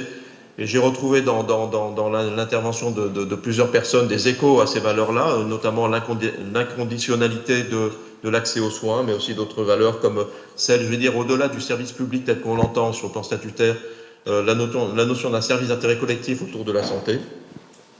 Et puis ensuite, nous avons quelques axes qui est, outre de pérenniser la pratique de la concertation au sein d'instances et groupes de travail dûment, co-construits, c'est aussi de décliner au sein des territoires des approches qui tiennent compte de la particularité de la réalité de chaque territoire. C'est aussi travailler sur une meilleure connaissance partagée et de l'offre et des besoins, parce que nous constatons qu'aujourd'hui, chacun vient avec, en fait, je vais dire, ses propres connaissances qu'il a construites à partir de ses propres sources, et aussi parfois des connaissances qui sont plus ou moins approximatives, et qu'on a besoin de construire un socle commun de connaissances et de l'offre et des besoins, pour ensuite, une fois qu'on est sûr qu'on parle de la même chose, pouvoir avancer dans la recherche de solutions. Merci Monsieur Coupry, et notamment sur l'offre de soins. Je vais vous demander vraiment de faire des questions courtes, il nous reste assez peu de temps pour aussi entamer une conclusion. Il y avait 2 personnes qui ont demandé, Madame, Monsieur, et on s'arrêtera là sur les 2 questions, on aura un autre débat dans la foulée. Madame, je vous en prie. Bonjour, j'avais deux points de vue complètement différents à dire. Donc je suis médecin généraliste de la Somme, 3e mandat en tant que conseillère ordinale. Alors, on n'a pas encore parlé du patient. Vous avez parlé du patient usager. Je hais ce mot parce que pour moi, le patient, il est responsable, il est acteur de sa santé, et on est en train de nous culpabiliser, nous les médecins, sur ce qui est pas assez bien fait, etc. Et je pense qu'il n'y a pas assez de pression, je ne sais pas comment le dire, au niveau des patients, sur la réalisation des examens de prévention, les frottis, les hémocultes, ne serait-ce que les examens de suivi hémoglobine glyquée pour les diabétiques. Donc, quand l'État a le pouvoir, quand il a mis la vaccination obligatoire pour telle ou telle maladie, donc quand va-t-on beaucoup plus responsabiliser les patients plutôt que de culpabiliser les médecins qui le sont bien déjà assez. Et votre deuxième point ? Et mon deuxième point, donc on a parlé des jeunes qui ne s'installent pas. Il y a une grande partie de la population de généralistes ou de spécialistes qui va partir en retraite. Mais je voulais parler de ceux un peu plus jeunes, dont je fais partie. J'ai 52 ans, il me reste à peu près 15 ans à faire, et je suis en train de me reformer, parce que là, trop c'est trop. et pas des patients. Je suis comme mes collègues, j'adore ce que je fais, mais les pouvoirs publics, les mesures qu'on nous a annoncées cette semaine, totalement inutiles, la taxe lapin, on n'est pas là pour récupérer des coordonnées bancaires, l'accès direct aux professions, les spécialistes en accès direct, ils font déjà des bons, ils vont avoir en consultation tout et n'importe quoi, l'accès direct au kiné, moi je vois un patient sous 24 heures, quand il a une prescription de kiné, elle est faite un mois après. Donc, je suis en train de faire un virage. Mon ancien président, Henri, m'a dit « Corinne, fais pas ça, tu es un bon médecin généraliste. » Mais non, là, je suis en train de me reformer parce que on n'est pas... on est en souffrance. Et je pense que mes collègues l'ont dit. Il faut que l'État... Et Madame Cazeneuve, vous êtes la représentante entre nous. Et voilà. Pas du tout. Voilà. Personne ne s'occupe de nous. Madame, sur la formation, on viendra juste après. Monsieur, dernière question et après vraiment les réponses. Oui, très court. Excusez-moi. Donc moi, docteur Guillaume Arnoux, je suis un médecin généraliste dans les Deux-Sèvres, nouvellement conseiller ordinal. Je débute dans la profession. Moi, ce qui m'interpelle un petit peu, et au vu des débats intéressants pour l'instant, en tout cas des échanges, et au vu du programme, c'est... et je pense que ça intervient aussi, je suis maître de stage universitaire dans la manière de travailler ou de la future manière de travailler de nos jeunes collègues, c'est de l'image que les médecins ont dans les médias et des pouvoirs publics. Et il y a une méconnaissance réelle de notre travail auprès des médecins. Moi, régulièrement, nos patients ne savent pas que nous faisons des gardes alors qu'ils entendent à la télé que les médecins ne font pas de garde. Régulièrement, ils ne savent pas que nous avons des réunions tard le soir, en équipe, dans les EMSP, avec nos conseillers de sécurité sociale. Personne ne sait rien. Je trouve ça, quand même, on fait un métier formidable.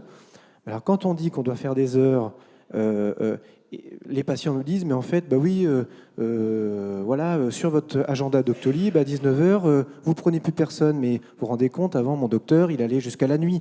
Oui, mais après, nous, on a des bios à faire sur l'informatique, on a des réunions, on a plein de choses. Il y a une méconnaissance totale. Et ça, ce n'est pas noté. Et je pense que ça influe aussi. On entendait tout à l'heure un maire et le désarroi qu'il y a dans nos petites campagnes. Et nous, on est dans les Deux-Sèvres, on connaît bien. Mais j'imagine que si nos concitoyens ne connaissent pas nos métiers, comment voulez-vous que nos élus le connaissent, puisque c'est eux qui votent? Merci, monsieur. On va entamer une forme de conclusion. En tout cas, je vais demander un avis très court, si vous voulez bien, à l'ensemble de nos invités. Et monsieur Moore conclura. Peut-être Madame Rousseau, par rapport à ce qu'on a dit, la prévention. Je prends parce que Madame Rousseau, parce que vous êtes juste à côté de monsieur Moore. Mais peut-être vraiment votre sentiment, juste pour donner une action un peu positive sur la fin de ce débat. Ce qui me vient quand même, c'est effectivement la volonté de réunir les acteurs à la fois de tous les horizons, en fait, des horizons hospitaliers. Et je me dis que finalement, la gageure est énorme, mais pour côtoyer quand même les externes, les internes, les jeunes, et les IFSI, les ANC, enfin toutes les écoles, il y a quand même une volonté pour les jeunes de s'inscrire dans ce système de santé, et il faut qu'on leur offre quelque chose qui ne soit pas uniquement des anathèmes additionnés. Je pense qu'il faut qu'on réfléchisse en termes de territoire, c'est sûr, mais aussi en transversalité et en pluridisciplinarité, et avec des intelligences complémentaires, parce que là, on a l'impression qu'en fait, c'est très très difficile d'avoir une vision globale du besoin absolument. Du patient. Il y a beaucoup de questions diverses. Julie Chastain, si vous deviez... Moi, je vais rejoindre... je Peut-être vais rejoindre mes collègues, simplement un mot revenir, pour dire que j'ai beaucoup d'espoir. Je pense qu'il faut aller sur de l'espoir, beaucoup d'espoir sur beaucoup d'interlocuteurs qui portent aujourd'hui une vision avec l'envie d'avancer avec les jeunes, l'envie d'allier les acteurs au niveau des doyens, au niveau de l'ordre des médecins, au niveau des maires de France, au niveau des usagers et au niveau de ma discipline. Donc un très grand espoir sur une meilleure organisation du système de santé et l'envie de travailler ensemble pour mettre à disposition l'intelligence collective pour permettre de penser le futur. Évidemment que ça ne va pas, et évidemment qu'on peut trouver des solutions pour aller mieux, même avec une démographie médicale déclinante, parce que les solutions sont vraiment à portée de main. Merci. Je prends M. Coupry qui est en vision duplex. Vraiment d'un mot, M. Coupry, oui. de ce que vous avez entendu, s'il vous plaît. Tout à fait. Oui, ce que je retiens, c'est qu'il y a effectivement une grande évolution qui est le fait de travailler et de réfléchir ensemble, mais avec vraiment plusieurs voix. Et ça, c'est une difficulté, un apprentissage à faire de la part de tous. Et que donc l'apprentissage et l'expérience du dialogue, c'est vraiment le défi d'aujourd'hui. Ce n'est pas un but à atteindre parce qu'on ne l'atteint jamais complètement, mais c'est vraiment un chemin à prendre tous ensemble. Merci. Monsieur Span, peut-être pour conclure également sur ce point. Oui, rapidement, effectivement, il y a quelque chose qu'on a très peu évoqué, c'est tout le volet prévention. Et on pourrait quand même résumer cette nécessité de proximité avec un renforcement partenarial, le aller vers, le renforcement de la démocratie participative en santé, la valorisation des expériences des citoyens, et effectivement l'écoute de tous les praticiens, de tout le monde. Je suis peut-être un des rares à ne pas être praticien ici, mais j'ai senti beaucoup de souffrance dans cette salle, mais aussi beaucoup d'envie de faire. Donc faisons. Madame Vincent. Oui, moi j'ai envie aussi de rajouter juste 2 mots. La nécessité de travailler effectivement tous ensemble, hein, tous les professionnels de santé, mais aussi les autres professionnels, et d'être dans une écoute aussi des besoins des uns et des autres, de toutes les professions, et des patients ou des usagers, enfin je ne reviendrai pas sur ce terme-là, et quand même aussi la nécessité d'avoir un regard bienveillant les uns envers les autres. Hein, on a fait des entretiens avec des associations de patients, et finalement ce qui revient très souvent, c'est un système de santé qui devient assez dur finalement pour s'y retrouver. Enfin, les gens sont assez perdus quand même dans notre système de santé. Et donc du coup, avec le besoin d'un accompagnement qui est psychosocial, hein, on va dire, et qui va bien au-delà. Et donc du coup, en tous les cas, la nécessité d'avoir aussi les uns envers les autres, et surtout avec nos patients, de la bienveillance. Voilà, et Marguerite Cazeneuve, vous avez été interpellée un petit peu, c'est normal, peut-être représentante de l'État, entre guillemets. Pas représentante de l'État, je me permets de le rappeler, la CNAM, c'est pas l'État. Non, mais je vais redire un tout petit peu ce que j'ai dit en introduction. Hein. Je pense que alors c'est un peu grandiloquent, mais je pense que le tumulte du monde ne va pas se calmer, et que tout ce temps que nous sommes, maintenant, il faut qu'on se bagarre pour faire du mieux que chacun puisse faire là où il est. Et vous, comme médecin, nous, en tant que responsables publics, politiques, je pense qu'il faut qu'on s'appuie quand même sur les choses qui vont mieux. Je veux dire, il y a 10 ans, on parlait à peine des troubles du neurodéveloppement, et c'était des années d'errance diagnostique. La protection universelle maladie, elle a une dizaine d'années aussi. Ça n'existait pas, c'était un fouillis de droits. Je pense qu'on oublie très vite quand même les progrès qui ont été ceux de la protection sociale et de l'assurance maladie ces dernières années. Il y a un rapport qui vient de sortir de l'IRDES qui compare le système allemand et le système français, qui est très intéressant, mais qui montre que le système allemand, dont on parle toujours comme étant un modèle, il a 20 ans de retard sur nous en matière notamment d'ambulatoire, et qu'on est bien meilleur que les Allemands en matière d'ambulatoire. Donc il y a plein de choses sur lesquelles il faut qu'on arrive à s'appuyer pour se donner du courage. La deuxième chose, c'est qu'évidemment il y a des enjeux. Les enjeux en matière de parcours, effectivement, ça a été dit, mais c'est des choses simples. Je veux dire, les parcours, c'est des concepts qui sont complexes. Mais un tiers des patients diabétiques, des patients en insuffisance cardiaque, ils sont diagnostiqués au moment d'une décompensation très sévère à l'hôpital. Voilà. Donc ça veut dire qu'on a un enjeu collectif, et vous et nous, de faire en sorte que les patients qui ont une ALD, ils soient dépistés le plus tôt possible, et donc ça passe par un meilleur dépistage des comorbidités. Ça, c'est un truc hyper concret qu'on doit faire sur les parcours. Sur la PDSA, l'ordre est bien placé pour le savoir. On a 95% du territoire qui est couvert par la PDSA, et donc l'enjeu, on peut dire, enfin je veux dire, il y a toujours deux manières de le voir, hein. C'est de dire c'est pas 100%, c'est énorme, etc. Je pense qu'il faut qu'on se dise allons chercher ces derniers 5%. Franchement, on est à 95%. Positif et combatif. Mais voilà, on est à 95%, et donc c'est faux de dire, et je rejoins tout à fait ce qui a été dit. Je veux dire, il y a une méconnaissance parce que les FCC sont méconnus, mais une manière aussi de faire, de passer le cap de la communication, c'est de montrer que quand il y a 5% des patients en ALD qui n'ont pas de médecin traitant, et c'est pas beaucoup dans l'absolu, quand on a 5% des territoires qui ne sont pas couverts par la PDSA, qui sont des territoires ruraux, c'est pas beaucoup dans l'absolu, mais ces 5%, il faut qu'on aille les chercher. Voilà. Et je termine sur les moyens qu'on a à notre disposition. Je crois à ce que vous aviez dit, c'est-à-dire à l'éthique de la discussion, qui est fondamentale. Et donc, moi, je crois au dialogue conventionnel. L'éthique globale, qui est quand même l'inconditionnalité de l'accès financier et territorial d'accès aux soins, qui a été rappelée. La communication, je suis totalement d'accord avec vous. Et cette communication, c'est notre responsabilité et c'est aussi votre responsabilité. Et donc, c'est comment est-ce qu'on arrive à faire connaître ce que la médecine fait au jour le jour. Parce qu'effectivement, il y a un décalage, mais qui est lié à toutes les personnes qui émettent du son sur le système de santé. Et puis se dire qu'on a quand même des choses alors qui peuvent faire peur mais qui vont nous aider. Je veux dire, le numérique en santé, ça va aider à fluidifier les parcours. La démocratie en santé, elle fait des progrès. On est quand même bien meilleur en matière de prévention. Donc voilà, il y a des choses positives. Il faut qu'on se donne les moyens d'y arriver et qu'on ne soit pas défaitiste. Il ne faut pas, madame, que vous abandonniez la médecine générale. Il faut que vous restiez avec nous. Gardons cette note positive. Merci.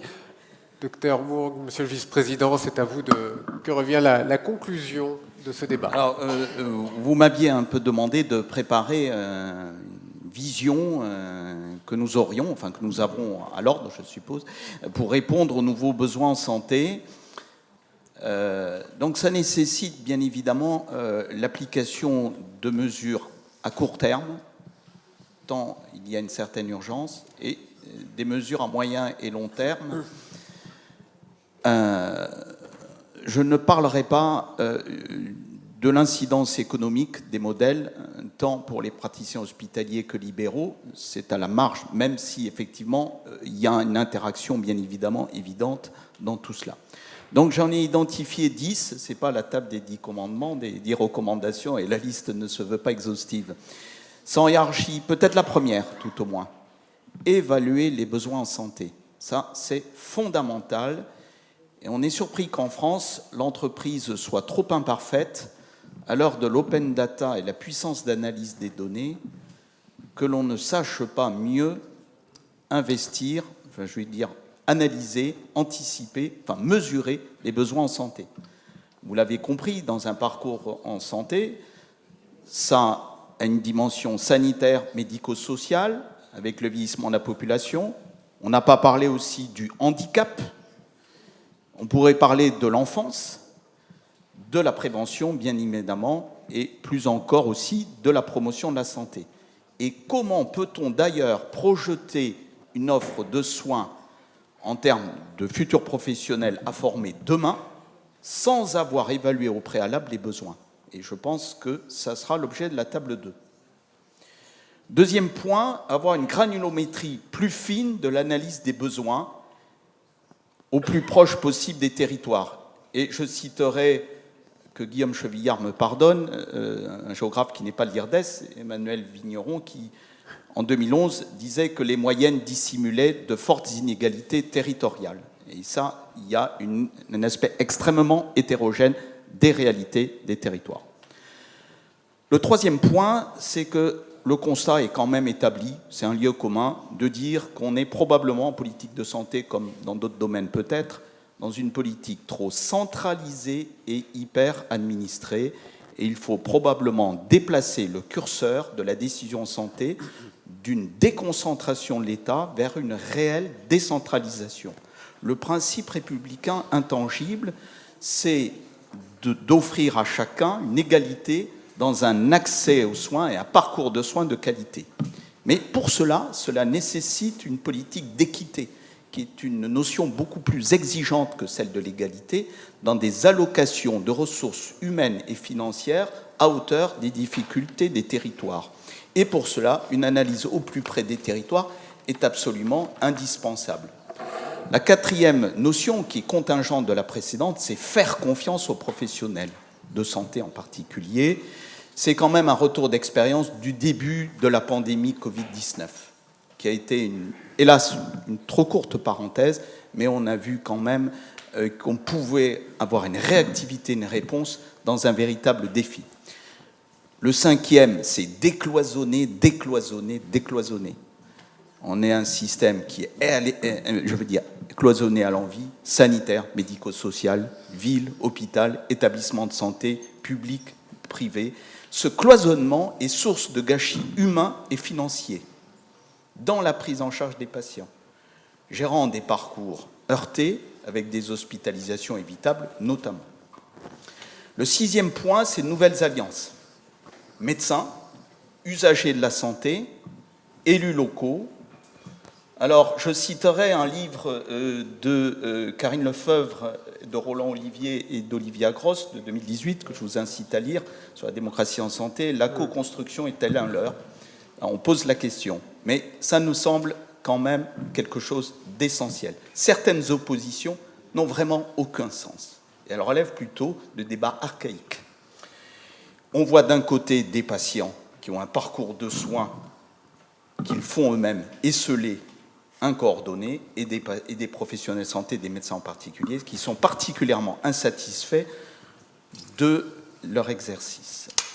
Donc, il faut faire un saut qualitatif dans la démocratie en santé, avec une forte implication des patients, tant dans les représentations territoriales que peut-être dans les parcours de soins, avec notion de patients partenaires, mais il faut vraiment travailler la chose. Le 7e point, notre président en a parlé, améliorer la plasticité des carrières des médecins. Des exercices mixtes, par exemple, ville, établissement de santé, et puis l'acquisition de compétences nouvelles. Ça fait partie des 5 propositions de l'ordre. Elles sont fondamentales. Il faut bien voir que l'université forme à des spécialités très techniques et des hyperspécialités, et que c'est un leurre de penser que ces spécialistes, hyperspécialistes, loin des métropoles et loin des plateaux techniques, vont irriguer le territoire comme ce le fut avant. Le 8e point, c'est penser de façon constructive les coopérations interprofessionnelles, afin d'avoir le bon professionnel au bon moment, au bon lieu, et d'améliorer ainsi la qualité du parcours de soins, en étant respectueux des désirs de l'évolution des compétences de chaque corps de professionnels de santé, mais en admettant que les coopérations interprofessionnelles le sont sous l'autorité du médecin. Un parcours de soins personnalisé autour de professionnels de santé portant un intérêt direct aux patients, coordonné par le médecin et assurant qualité, sécurité et traçabilité des soins. Le 9e point, c'est l'apport du numérique. En particulier, c'est un véritable défi avec de très fortes inégalités territoriales, notamment déficit d'acculturation d'une partie de la population vis-à-vis des moyens de communication modernes. On parle d'illectronisme, en moyenne on considère que c'est 15 à 17%, mais il y a des territoires où on est, hélas, plutôt dans les 40%. Donc, effectivement, à ce moment-là, il faut probablement des aidants naturels. Et le 10e point, et j'en terminerai là, c'est la recherche et l'innovation. La France doit redevenir un pays en tête de proue, et puis il y a aussi le déploiement dans les soins primaires et la médecine générale, vraiment d'une nécessité de recherche. J'oublierai que je n'ai pas dit, bien évidemment, dans la territorialité, c'est aussi savoir, quel que soit le statut, le mode d'exercice du médecin, au plus près des territoires, assurer des objectifs de santé publique qui nous semblent essentiels. Voilà, merci. Merci beaucoup. On arrive à la fin de cette table ronde. Mesdames, Messieurs, merci beaucoup. Monsieur Coupry, merci d'avoir été avec nous en visio. On se donne rendez-vous dans 10 petites minutes, le temps d'aller boire un petit café si vous le souhaitez. Et on aura notre deuxième table ronde sur la formation professionnelle et les besoins de santé. Merci à tous.